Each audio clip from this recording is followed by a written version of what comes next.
20 वर्षाच्या सर्व्हिसमध्ये तब्बल 25 बदला झालेला हा अधिकारी जिथे जातो ना, तिथे प्रशासनाचा रफ अँड टफ पॅटर्न राबवतो.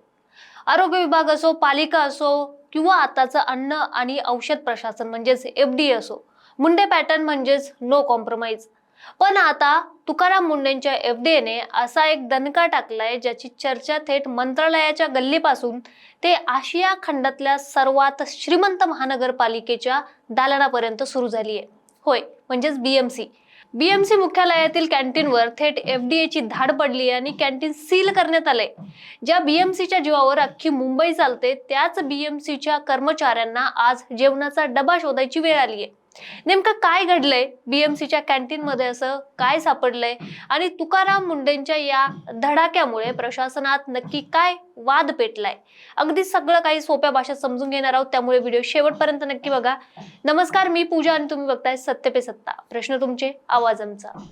मुंबई महापालिकेचं मुख्यालय, जिथे रोज हजारो अधिकारी, कर्मचारी आणि कामानिमित्त येणारे साधारण नागरिक आवर्जून भेट देतात.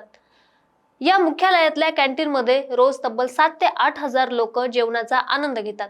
पण गुरुवारी सकाळी अचानक चित्र बदललं. एफडीएच्या अधिकाऱ्यांच्या गाड्या बीएमसीच्या इमारती बाहेर जाऊन थांबल्या आणि अन्न सुरक्षा अधिकाऱ्यांचं पथक थेट महानगरपालिकेच्या कॅन्टीनमध्ये घुसलं. तपासणीत काय आढळलं?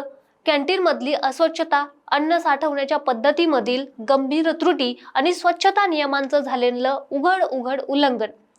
तुकाराम मुंडेंचा स्पष्ट आदेश आहे की सामान्य नागरिक असो वा व्हीव्हीआयपी लोकांच्या आरोग्याशी खेळ खपून घेतला जाणार नाहीये. एफडीएच्या पथकाने कोणताही विचार न करता पीएमसी मुख्यालयातील कॅन्टीन थेट सील करून टाकलं. आता विचार करा, ज्या महानगरपालिकेचे अधिकारी संपूर्ण मुंबईतल्या हॉटेल्सवर स्वच्छतेच्या कारवाया करतात, त्याच महानगरपालिकेच्या स्वतःच्या कॅन्टीनवर सील ठोकण्याची वेळ आली आहे. यामुळे पालिका प्रशासनामध्ये एकच खळबळ उडाली आहे. पण मंडळी, ही काही पहिलीच किंवा एकमेव कारवाई नाहीये. तुकाराम मुंडे यांनी 2026 मध्ये एफडीए आयुक्त पदाचा पदभार स्वीकारल्यापासून संपूर्ण महाराष्ट्रात अन्न माफिया आणि भेसळ करणाऱ्यांचे धाबे दणाणले आहेत. फक्त छोट्या मोठ्या टपऱ्यावरच नाही, तर मुंबईच्या 100-110 वर्ष जुन्या आणि प्रतिष्ठित ब्रँड्सवरही एफडीएने बाडगा उभारलाय. पारशी डेअरी फार्म, ज्याचं नाव तुम्ही ऐकलंच असेल, मरीन लाईन्सवर 1916 पासून सुरू असलेलं तब्बल 110 वर्षाचा वारसा असलेलं हे ऐतिहासिक डेअरी फार्म, इथे अस्वच्छता आढळल्यामुळे एफडीएने थेट यांचा अन्न व्यवसायाचा परवानाच रद्द केलाय, म्हणजेच निलंबित केलाय. के रुस्तम आईस्क्रीम, चर्चगेटचं जगप्रसिद्ध आईस्क्रीम पार्लर, शालीमार अनूर मोहम्मदी रेस्टॉरंट, मोहम्मद अली रोडवरील सर्वात प्रसिद्ध हॉटेल्स, विद्यार्थ्यांच्या जीवाशी खेळणाऱ्या पुणे विद्यापीठाच्या मेसचा परवानाही मुंडे यांनी किंवा त्यांच्या आदेशानंतर रद्द करण्यात आलाय. केवळ एका महिन्यात 900 पेक्षा जास्त छापे मारले गेले, 34 कोटीपेक्षा जास्त मुद्देमाल जप्त आणि शेकडो अवैध युनिट सील झालेत. यामुळे हॉटेल्स मालकांमध्ये इतकी भीती पसरली की मुंडेंची गाडी दिसताच अनेक जण दुकानांची शटर पाडून पळ काढायला सुरुवात करतात. मग आता तुम्ही म्हणाल, मुंडे साहेब एकटे कुठे कुठे धाडी टाकणार आहेत? तर यासाठी तुकाराम मुंडेंनी प्रशासनात तंत्रज्ञानाचा असा वापर केलाय ज्यामुळे प्रत्येक नागरिक आता एफडीएचा इन्स्पेक्टर बनू शकतो. हो, बरोबर ऐकले तुम्ही. त्यांनी सुरू केले एआय सक्षम नागरिक तक्रार पोर्टल. हे एआय पोर्टल नेमकं काम कसं करतं? तर तुम्हाला कुठेही भेसळयुक्त अन्न, शिळं जेवण किंवा बनावट औषध आढळलं तर तुम्ही कोणतीही लांबलचक माहिती टाईप करायची गरज नाहीये. तुम्ही तुमच्या भाषेत मोबाईलमध्ये फक्त बोला, इथे शिळं अन्न मिळतंय किंवा औषध बनावट मिळतंय. एआय तंत्रज्ञान तुमचा शब्द ऐकून स्वतःच स्पष्ट आणि मुद्दमसार तक्रार करून पाठवतं. तक्रार संबंधित अधिकाऱ्याकडे जाते. जर त्या अधिकाऱ्याने दिलेल्या मुदतीत कारवाई केली नाही तर ती तक्रार आपोआप वरिष्ठ अधिकाऱ्याकडे ट्रान्सफर होते. तुकाराम मुंडे स्वतः म्हणतात की सुशासन म्हणजे फक्त तंत्रज्ञान नाही, तर नागरिकांना जलद न्याय देणं होय. प्रत्येक नागरिक महत्वाचाच आहे, म्हणून त्याची तक्रारही महत्वाची आहे. तुकाराम मुंडेंच्या या धडक कारवायांचा परिणाम असा झालाय की आता राजकीय वर्तुळात नवा वाद पेटलाय. एकीकडे सत्ताधारी आणि विरोधकांमध्ये त्यांच्या कामावरून जुंपलीये, तर दुसरीकडे सामान्य जनतेतून आणि सेलिब्रिटींकडून मुंडेंवर कौतुकाचा वर्षाव होतोय. पण यावर संजय निरुपमांचा आक्षेप आहे की शिवसेनेचे नेते संजय निरुपम यांनी मुंडेंच्या दुधावरील कारवाईवर सवाल उपस्थित केले. अचानक धडक नियम लागू केल्यामुळे मुंबईत दुधाचा तुटवडा निर्माण होऊ शकतो, असा दावा त्यांनी केलाय. तर दुसरीकडेच आमदार जितेंद्र आव्हाड यांनी विधानसभेत आवाज उठवला.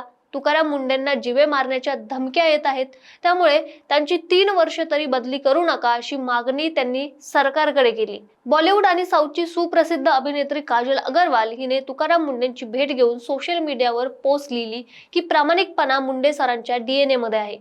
अन्नातील भेसळखोरी विरोधात ते जे काम करत आहेत त्याला माझा सलाम आहे. म्हणजेच एकीकडे राजकीय दबाव वाढतोय, पण दुसरीकडेच जनतेचा पाठिंबा तुकाराम मुंडे यांच्या पाठीशी खंबीरपणे उभा आहे. मंडळी, तुकाराम मुंडे यांच्या या कामाच्या पद्धतीमागे यांचा मोठा संघर्ष देखील लढलाय. बीड जिल्ह्यातल्या एका शेतकऱ्याच्या पोटी जन्मलेला हा मुलगा, ज्याने बालपणी बापाच्या शेतात काम केलं, आठवडे बाजारात भाज्या देखील विकल्या आणि कठोर मेहनतीतून 2005 मध्ये IAS अधिकारी बनले. सोलापूरचे कलेक्टर असताना दुष्काळग्रस्त शेकडो गावांना टँकर मुक्त करून त्यांना वॉटरमॅन ही ओळख मिळाली. नवी मुंबई महापालिकेत असताना बेकायदा बांधकामांवर फिरवलेला बुलडोझर असो किंवा आरोग्य विभागात असताना डॉक्टरांच्या प्रायव्हेट प्रॅक्टिसवर लावलेली बंदी असो, मुंडेंनी कधीही राजकीय दबावासमोर मान झुकवलीच नाही. याच प्रामाणिकपणाची किंमत म्हणून 20 वर्षाच्या कारकिर्दीत त्यांच्या तब्बल 25 बदल्या झाल्या. राजकीय नेते त्यांना जिद्दी म्हणतात, पण सामान्य जनता त्यांना सिंघम मानते. तर मंडळी, आज BMC मुख्यालयाच्या कॅन्टीनवर पडलेली धाड ही केवळ एक कारवाई नाही, तर तो सर्व सरकारी यंत्रणांना दिलेला एक कडक इशाराच आहे. नियम आणि स्वच्छता सर्वांसाठी समान आहे, मग ते सामान्य दुकान असो वा मोठी महानगरपालिकेची इमारत असो. अन्न आणि औषध प्रशासनाचा कारभार आता खऱ्या अर्थाने रुळावर येतोय. पण या सगळ्या लढ्यात प्रशासनासोबत नागरिकांचा सहभागही तितकाच महत्त्वाचा आहे. तुम्हाला जर तुमच्या परिसरात कुठेही अस्वच्छ हॉटेल्स, भेसळयुक्त अन्न किंवा निकृष्ट दर्जाची औषधं दिसत असतील, मिळत असतील, तर गप्प बसू नका. FDAच्या AI पोर्टलवर जा आणि तुमची तक्रार नोंदवा. तुकाराम मुंडेंच्या या कारवाईबद्दल तुम्हाला काय वाटतंय? BMC कॅन्टीनवरील ही कारवाई योग्य होती का? आणि अशा अधिकाऱ्याला खरोखरच 5 वर्षे एकाच पदावर काम करू दिलं पाहिजे का? तुमचं जे काही मत असेल ते आम्हाला कमेंटमध्ये नक्कीच सांगा, कारण त्यामुळेच कळतं की महाराष्ट्र काय विचार करतोय. आणि FDAच्या AI बद्दल माहिती पाहिजे असेल तर ती पण कमेंटमध्ये सांगा. आणि अशाच विश्लेषणासाठी बघत राहा सत्य पे सत्ता. प्रश्न तुमचे, आवाज आमचा. लग्न ठरलंय ना तुझं? आणि हे काय? अगं, मला PCODचा त्रास आहे. कधीतरी हे सासरी कळेलच ना. मग त्याच्यामुळे मुलं होण्यात अडचण येते ना. एकतर PCOD इतका गंभीर आजार नाहीच आहे, आणि त्यावर सोपा उपाय आहे. आपल्या ईशाला लग्नाआधी असाच त्रास होता. तिने डॉक्टर चाटेज होमिओपॅथी क्लिनिक मध्ये उपचार घेतले आणि तिला आता 2 मुलं आहेत. Doctor Chatej homeopathy clinic, side effect नसलेला होमिओपॅथीचा नैसर्गिक उपचार. 9545727107.